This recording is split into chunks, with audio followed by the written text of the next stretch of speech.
Hola, my little estudiantes. Today we're going to read chapter 5 of Things Fall Apart. In this chapter you're going to learn about Okonkwo's second wife, Akwafi, and his daughter, Azinma, who is one of the cooler characters in the book. You'll see. The Feast of the New Yam was approaching and Umuafia was in a festival mood. It was an occasion for giving thanks to Ani, the earth goddess and the source of all fertility. And it makes sense that she would be the earth goddess and the source of fertility because they plant things into the earth and then the earth gives birth to their crops. Ani played a greater part in the life of the people than any other deity. She was the ultimate judge of morality and conduct, and what was more, she was in close communion with the departed fathers of the clan whose bodies had been committed to earth. The Feast of the New Yam was held every year before the harvest began to honor the earth goddess and the ancestral spirits of the clan. New yams could not be eaten until some had first been offered to these powers. Men and women, young and old, looked forward to the New Yam Festival because it began the season of plenty, the new year. On the last night before the festival, yams of the old year were all disposed of by those who still had them. The new year must begin with tasty, fresh yams, and not the shriveled and fibrous crop of the previous year. All cooking pots, calabashes, and wooden bowls were thoroughly washed, especially the wooden mortar in which yam was pounded. Yam fufu and vegetable soup was the chief food in the celebration. So much of it was cooked that no matter how heavily the family ate or how many friends and relatives they invited from neighboring villages, there was always a large quantity of food left over at the end of the day. The story was always told of a wealthy man who set before his guests a mound of fufu so high that those who sat on one side could not see what was happening on the other. And it was not until late in the evening that one of them saw for the first time his in-law who had arrived during the course of the meal and had fallen to on the opposite side. It was only then that they exchanged greetings and shook hands over what was left of the food. So we have big feasts here in America too, like Thanksgiving. The New Yam Festival was thus an occasion for joy throughout Umuafia, and every man whose arm was strong, as the Igbo people say, was expected to invite large numbers of guests from far and wide. Okonkwo always asked his wives' relations, and since he now had 3 wives, his guests would make a fairly big crowd. But somehow Okonkwo could never become as enthusiastic over feasts as most people. He was a good eater, and he could drink 1 or 2 fairly big gourds of palm wine, but he was always uncomfortable sitting around for days, waiting for a feast or getting over it. He would be very much happier working on his farm. See, Okonkwo was a man of action. He doesn't like to sit around and be lazy. That was something that his father Unoko was fond of. And remember that Okonkwo does not want to be like his dad. He does everything kind of the opposite that his father would have done. The festival was now only 3 days away. Okonkwo's wives had scrubbed the walls and the huts with red earth until they reflected light. They had then drawn patterns on them in white, yellow, and dark green. They then set about painting themselves with camwood and drawing beautiful black patterns on their stomachs and on their backs. The children were also decorated, especially their hair, which was shaved in beautiful patterns. The 3 women talked excitedly about the relations who had been invited, and the children reveled in the thought of being spoiled by these visitors from the motherland. Ikemefuna was equally excited. The New Yam Festival seemed to him to be a much bigger event here than in his own village, a place which was already becoming remote and vague in his imagination. And then the storm burst. Okonkwo, who had been walking about aimlessly in his compound in suppressed anger, suddenly found an outlet. "Who killed this banana tree?" he asked. A hush fell on the compound immediately. "Who killed this tree? Or are you all deaf and dumb?" As a matter of fact, the tree was very much alive. Okonkwo's second wife had merely cut a few leaves off it to wrap some food, and she said so. Without further argument, Okonkwo gave her a sound beating and left her and her only daughter weeping. Neither of the other wives dared to interfere beyond an occasional and tentative, "It is enough, Okonkwo," pleaded from a reasonable distance.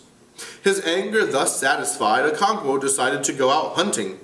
He had an old rusty gun made by a clever blacksmith who had come to live in Umuafia long ago. But although Okonkwo was a great man whose prowess was universally acknowledged, he was not a hunter. In fact, he had not killed a rat with his gun. And so when he called Ekemefuna to fetch his gun, the wife who had just been beaten murmured something about guns that never shot, which is a joke about his penis. Unfortunately for her, Okonkwo heard it and ran madly into his room for the loaded gun, ran out again and aimed at her as she clambered over the dwarf wall of the barn. He pressed the trigger and there was a loud report, accompanied by the wail of his wives and children. He threw down the gun and jumped into the barn, and there lay the woman, very much shaken and frightened, but quite unhurt. He heaved a heavy sigh and went away with the gun. So this is Achebe's way of saying something about Okonkwo's masculinity.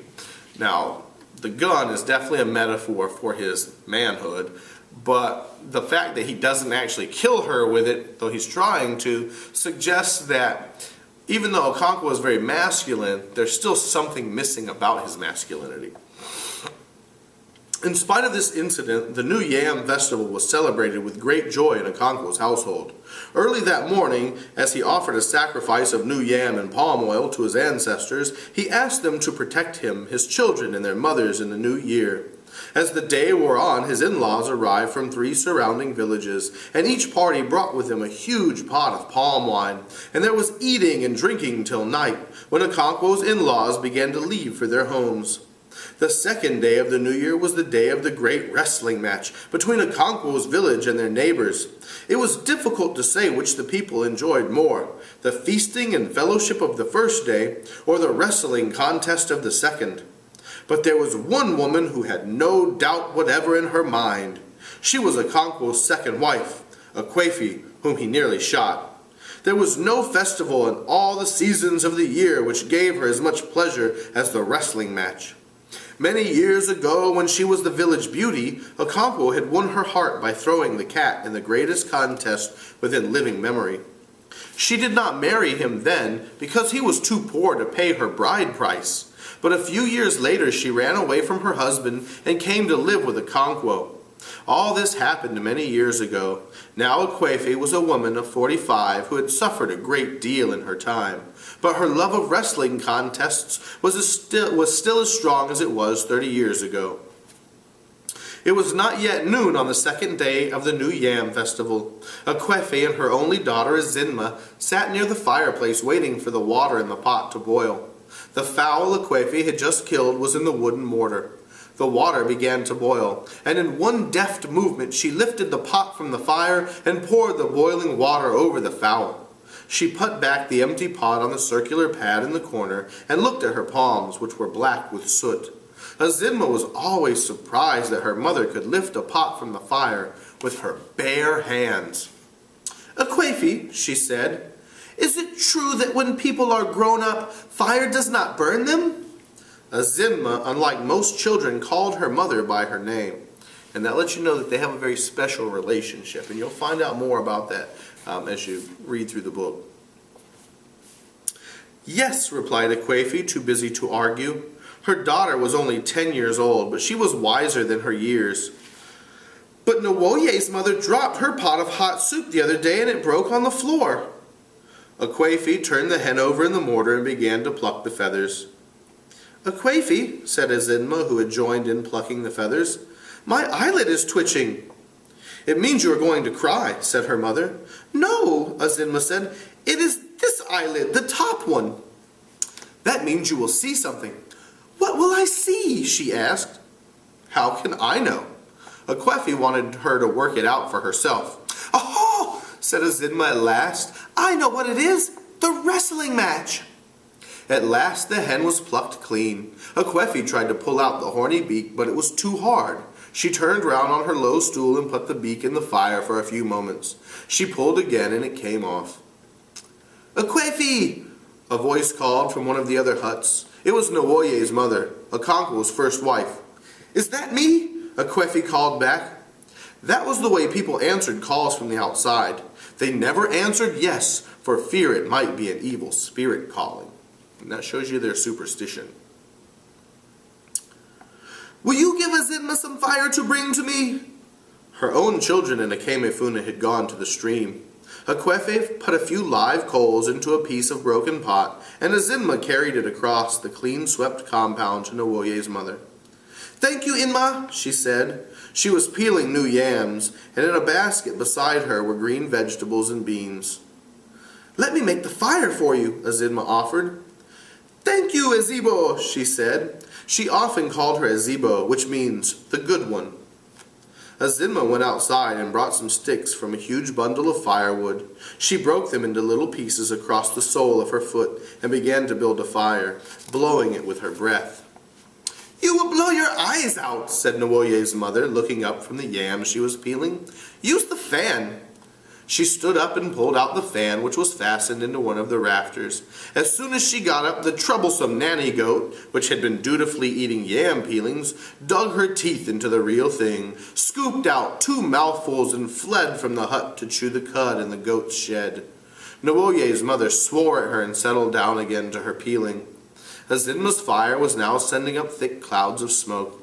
She went on fanning it until it burst into flames. Nwoye's mother thanked her, and she went back to her mother's hut. I'll let you know something, that the goat was in there eating the peelings and then eats some of the yams as well. They live very close to their animals here. Just then the distant beating of drums began to reach them. It came from the direction of the Elo, the village playground. Every village had its own Elo, which was as old as the village itself, and where all the great ceremonies and dances took place. The drums beat the unmistakable wrestling dance, quick, light, and gay, and it came floating on the wind. Okonkwo cleared his throat and moved his feet to the beat of the drums. It filled him with fire, as it always had done from his youth. He trembled with a desire to conquer and subdue. It was like the desire for woman. "We shall be late for the wrestling," said Azimma to her mother. "They will not begin until the sun goes down." "But they are beating the drums." "Yes, the drums begin at noon, but the wrestling waits until the sun begins to sink. Go and see if your father has brought out yams for the afternoon." "He has. Nwoye's mother is already cooking." "Go and bring our own then. We must cook quickly or we shall be late for the wrestling." Azimma ran in the direction of the barn and brought back 2 yams from the dwarf wall. Akwefe peeled the yams quickly. The troublesome nanny goat sniffed about, eating the peelings. She cut the yams into small pieces and began to prepare a pottage, using some of the chicken. At that moment they heard someone crying just outside their compound. It was very much like Obiageli, Nwoye's sister. "Is that not Obiageli weeping?" Akwefe called across the yard to Nwoye's mother. "Yes," she replied. "She must have broken her water pot."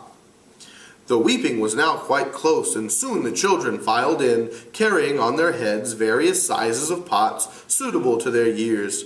Akemefuna came first with the biggest pot, closely followed by Nwoye and his 2 younger brothers. Obiageli brought up the rear, her face streaming with tears, and her hand was the cloth pad on which the pot should have rested on her head. "What happened?" her mother asked, and Obiageli told her mournful story. Her mother consoled her and promised to buy her another pot. Nwoye's younger brothers were about to tell their mother the true story of the accident, when Akemefuna looked at them sternly, and they held their peace. And that shows you Akemefuna's role in this family. He has a lot of these good qualities of what the Igbo would consider masculinity. So he's kind of a leader amongst these children, and he's growing into a pretty good guy, actually. The fact was that Obiageli had been making inyanga with her pot. She had balanced it on her head, folded her arms in front of her, and began to sway her waist like a grown-up young lady. When the pot fell down and broke, she burst out laughing. She only began to weep when they got near the Iroko tree outside their compound.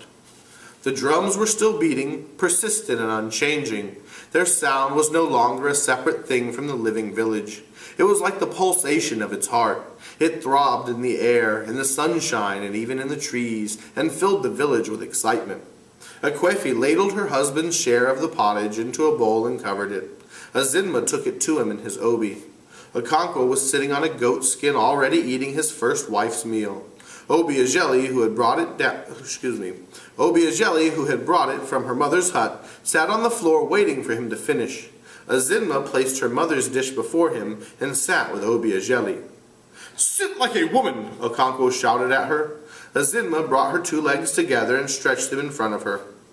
"Father, will you go see the wrestling?" Azinma asked after a suitable interval. "Yes," he answered. "Will you go?" "Yes," and after a pause she said, "Can I bring your chair for you?" "No, that is a boy's job." Okonkwo was specially fond of Azinma. She looked very much like her mother, who was once the village beauty. But his fondness only showed on very rare occasions. "Obiageli broke her pot today," Azinma said. "Yes, she has told me about it," Okonkwo said between mouthfuls. "Father," said Obiageli, "people should not talk when they're eating, or pepper may go down the wrong way." "That is very true. Do you hear that, Azinma? You are older than Obiageli, but she has more sense." He uncovered his second wife's dish and began to eat from it. Obiageli took the first dish and returned to her mother's hut. And then Nkechi came in, bringing the third dish. Nkechi was the daughter of Okonkwo's third wife. In the distance, the drums continued to beat. That was chapter 5. We're going to get to chapter 6 the next time. Until then, don't party too hard.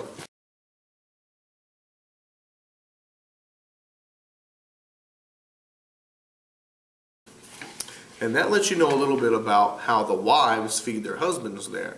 So if you're a man, you get to eat a lot. So if you enjoy eating a lot, good for you.